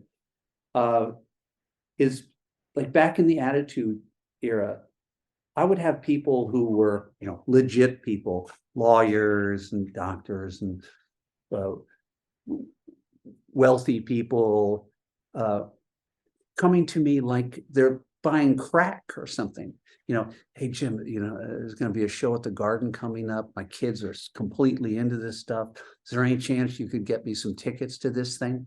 Like, it's complete. I just want to say, why don't you call up the box office and buy some tickets? Right. But there's a different attitude about it. And I've also never gotten the whole thing about, well, what's a deal killer about it? The reason it can never go really mainstream is because it's fake. And I'm like, it's fake. So you think that E.T. actually existed? right. That, like, that's a real story, that, like, that was a documentary of something that happened. It's all fake. Those people on Seinfeld, they're acting. Yes. They don't actually live together. Right. So it's kind of a specious argument, to say the very least. What did your wife and family think of you getting into this industry? I mean, you didn't grow up a wrestling fan. I'm sure they probably didn't either. And now, well, guess what, guys? Working with Vince McMahon. So outside of it that they weren't in it, Okay. They were just happy with my success and happy that I was happy and doing something I loved. So Did I do want to ask about the opening sound effects that you would use in certain themes. Like, it feels like the company went through a transition at different times. So the Diesel character, we had the Diesel sound effect, and Razor Ramon had an opening sound effect, and of course the glass breaking of Stone Cold. Was there was it a necessity to really hit it hard quickly early on in the theme, establish, something is happening? Because, like, it becomes Pavlovian for fans. They hear that iconic sound and now we know exactly who it is. Absolutely. I Yeah. mean, absolutely the power of the iconic sound, but absolutely not does it need to be something that absolutely slaps you in the face. Okay. It needs to be an identity. Certainly, I'm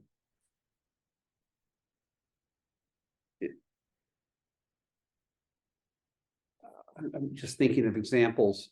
Certainly Austin jumps out because that really is a slap you in the face. Yes. And I intended it to be a slap in the face because that's his character. But Undertaker's The Big Bell. Yes. Big low bell, it's not a slap in the face, but it's very identifiable. Yes. The tire squeal is identifiable. It's not really a slap in the face. This is not a slap in the face.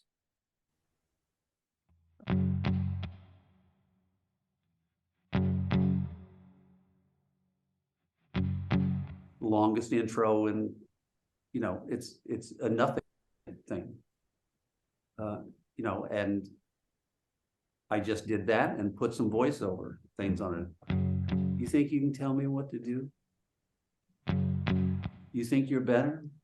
And it goes on for, I think, 20 seconds. And I didn't think that Vince would ever go for it, because he was always like, let's get on with the show. Right. And they went with it. So it's like 23 seconds in, finally you get it.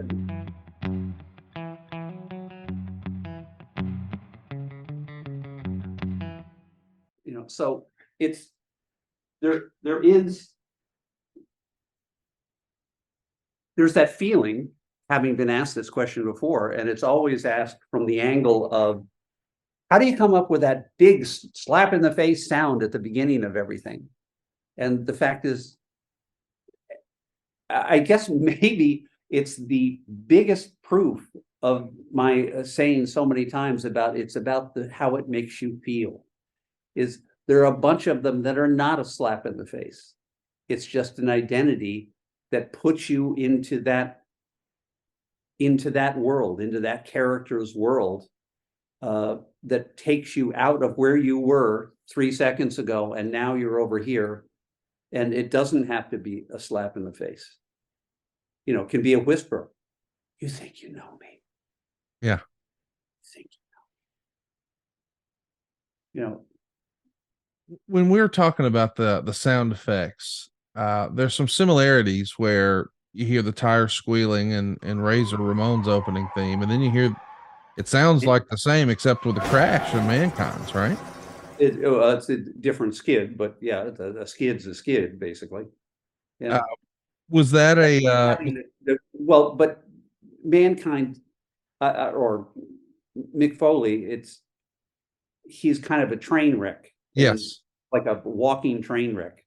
And so I didn't just want to have the crash because that gets too close to the glass, but There you you have a skid and then a crash, and then that paints an entirely different picture. I'm sure no one ever even said, like, hey, that's kind of like the glass break. No, it's not. There's nothing whatsoever like a glass break, because it creates a visual. yes. And for Razor Ramon, it was just about inner city drag racing and just taking you into that world.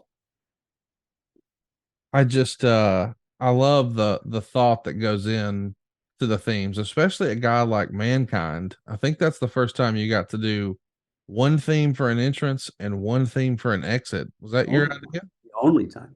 Yeah. Yeah, that was a one-off. Another thing that I thought Vince would never go for. Vince generally likes to kind of keep it simple. You know, if it's working, don't screw with it. Right. But my argument had been that the first thing is built on, like, this guy is deviant, dangerously deviant, and he's not right in the head. And then he's going to come out and do a match, which kind of represents, in the storyline fashion, the crime. Yes. And like many deviants, after the crime, they evidently experienced like euphoria and sort of a release, having done the crime. And so then that's why I thought it'd be nice if he went out to this sort of happy little children's upbeat theme, and also the idea of it being childlike, of this kind of false innocence after, you know, you murdered your entire family, and yet you're going out with childlike innocence, sort of made the whole storyline more powerful, I thought. I'm more excited about that character just hearing you describe that. I do want to ask about your favorite themes, but before we do, I guess we should, address the elephant in the room. You sort of alluded to it earlier that working with WWE was kind of always the same, and then the politics started. And as we're speaking now, I don't think you work with WWE anymore. How did that come to an end? And do you blame politics, or was it just time, or what happened? Oh, it's absolutely politics. It was a guy there who was trying to kill me and get his people in the door, which he eventually successfully did. And I slowly got just sort of just kind of pushed out, because I wasn't getting the full information about characters and what was needed. And so it eventually worked, and Vince eventually fired me at the end of 2017. And you had been with which is it's strange on so many levels. But I guess that process had, which of course everyone involved in that will vehemently deny. That process was going on for years, really. And I think, by the time that Vince finally fired me, I think I was kind of so burned out on it. I was, fine. I'll go. It's like, wow, because this stopped being fun a while ago. So, because early on it was really fun. I really enjoyed it. And, when things become not fun, you're never going to do your best work. Right. And it's no way to live a life, Should be some element of fundamental happiness in one's life. Yes. And but it was a very strange process, strange in how it all came down.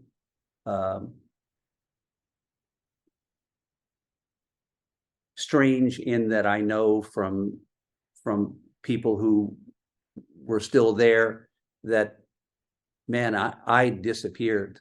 I didn't even get the classic corporate email to everyone saying, Jim Johnston no longer is an employee of WWE, and, so should not be allowed into the building, or, just a standard lawyer's email that would always go out when someone was fired.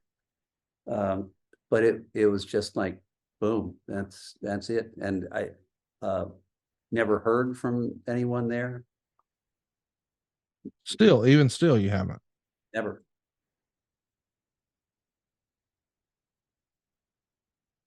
Does that bother your wife? Yes, there are a couple of people that she would happily shoot.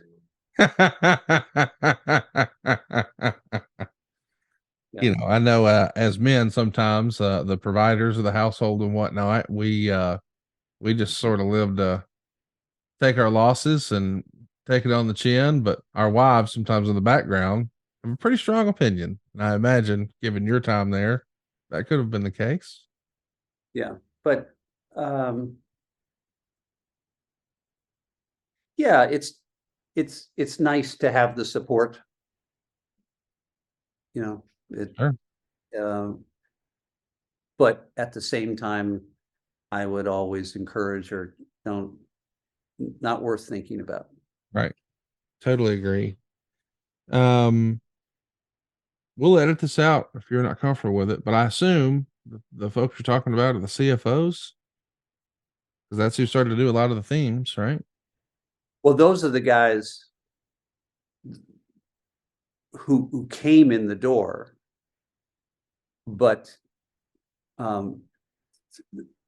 those guys weren't orchestrating the transition. I got you. Someone had it in for you. Yes. I understand. Yeah. Well, we'll leave that where it is. I can tell. I mean, it probably doesn't speak well of me, my intuitions, but maybe the most disappointing part of it was someone who I thought we were not friends. We were good friends, close friends, I thought. And so that part, I will confess, that hurt. And because I guess, you know, I'm a little bit of a, I don't know. I'm certainly not a pussy, but I feel things very deeply. Right. Emotional. I value my friendships. And I think friendship and trust is an incredibly important part of life. And if you're fortunate enough to have through your entire life just a couple of really good friends that you absolutely would put your life in their hands and know that they'll never betray you, Right. then boy, you've won the race. And so, you know, I thought this guy was a lot more than a partner at work. I thought, yeah, I thought we were friends. And so it's interesting is even if you're the one who got betrayed, Right. It doesn't make you feel the disappointment less, which has always been kind of an interesting life dynamic, I think. So you mentioned you haven't spoken with Vince. You haven't spoken with Kevin Dunn either. No. Anything else you'd like to share about your departure from WWE before we finish on a fun high note?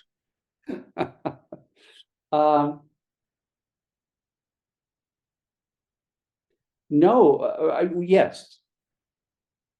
I'll just say very simply that relative to the time of my departure, or maybe more accurately, from the time when I was sort of getting pushed out,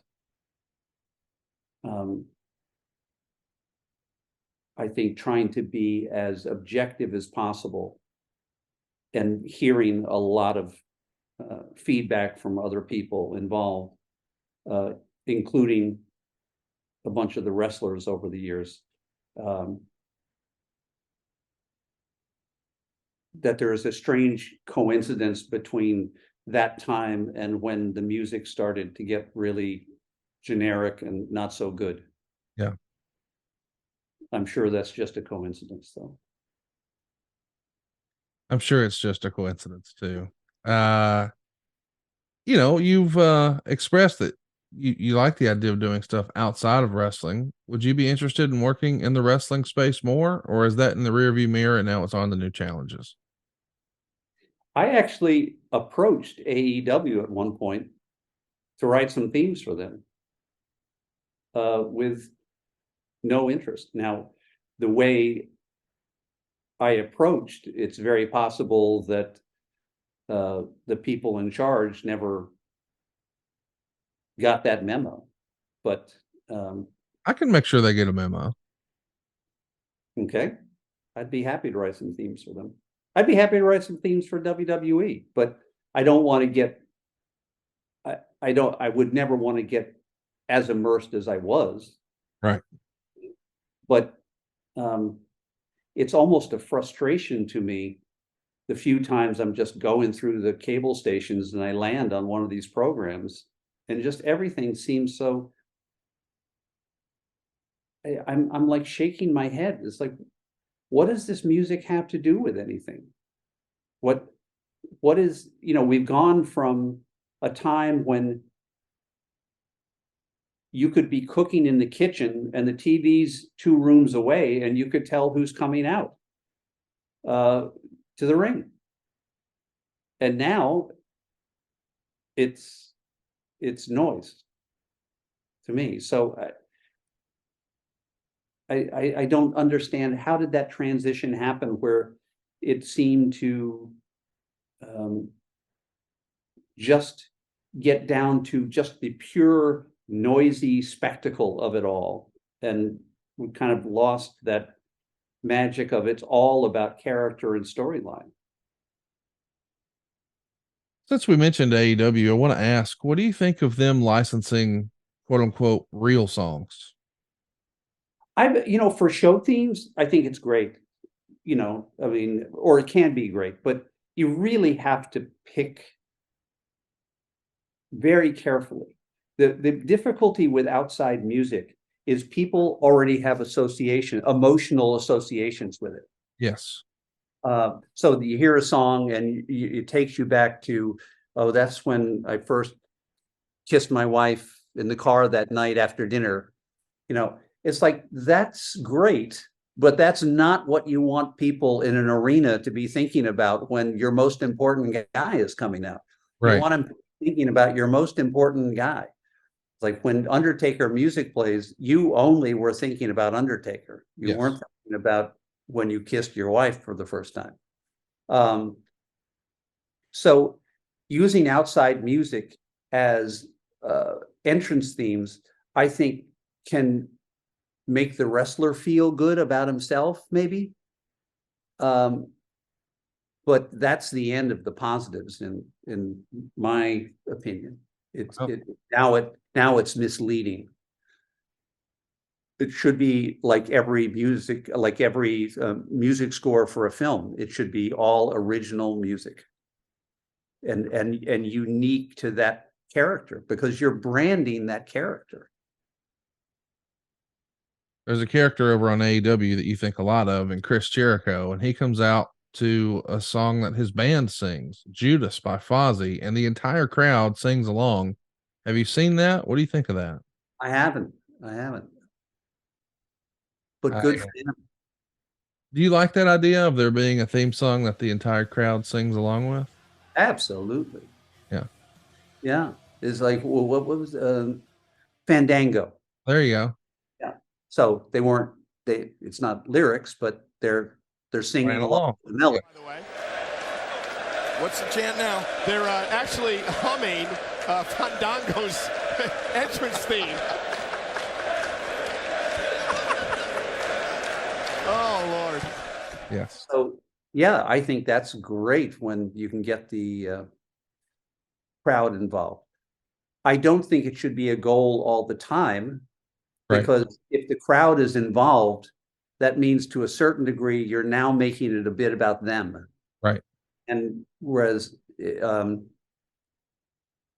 the same way that when you're watching a TV show or a movie and either someone's acting is so bad or a camera angle or something, it sort of takes you out of the story for a second, because your brain is going on like, oh, That's right. They're in a room and there are lights all around and they're acting and they're not actually hearing this music that I'm hearing. There's no music. It's silent in that room. You know, it doesn't matter what you're thinking. The fact is you were taken out of that story. And the whole goal has to be for success, I think, is you want people emotionally in your story. Yeah. So it's really fun, but you don't want it all the time. Well said. I know we've taken up a lot of your time, but before I let you go, I've got to ask the famed Mount Rushmore question. Of course, fans like to ask, hey, who's on your Mount Rushmore of wrestling? But when it comes to theme songs, they want to know what's on the Mount Rushmore of themes. I want to change it up for you. What are the ones that you're most proud of all the themes that you made? Maybe not this is for the biggest star, the guy who drew the most money or had the best matches, just as a standalone theme, the ones that you were proudest of.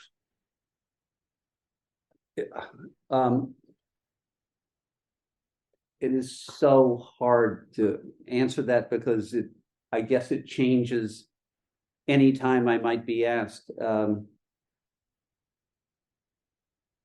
I guess I certainly like all the most popular ones that most people like because it feels good. You know, you think about The Rock coming out and what a great entertainer he is, and Austin just coming out, and God only knows what's going to happen. Yes, that feeling of him coming out, and that's what you're feeling is like God only knows what's going to happen now. But let me give you, for instance, a lot of fans absolutely love the Gangrel or Brood theme song. oh, I love that. Yeah. I've seen that one a lot on a Mount so Rushmore. Conrad, these things, they become, I don't know if it's just the way my brain works or if it's, if you write that much stuff, does your available RAM in your head fill up where you have to start releasing stuff to make room for the new stuff? But whatever the dynamic is when I hear these things years later, I hear them in the same spirit of listening to anybody else's music. So it's not like I hear the Brood theme and say that, wow, Jim, man, you nailed it on that one. Holy crow, you are brilliant. You know, I just hear a piece of music and say, oh, I love that piece of music. Right. With My Baby Tonight, because it's about my wife.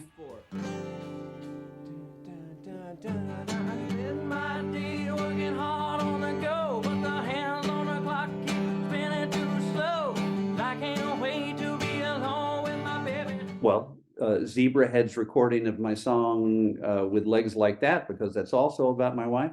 Okay. Hakushi's theme.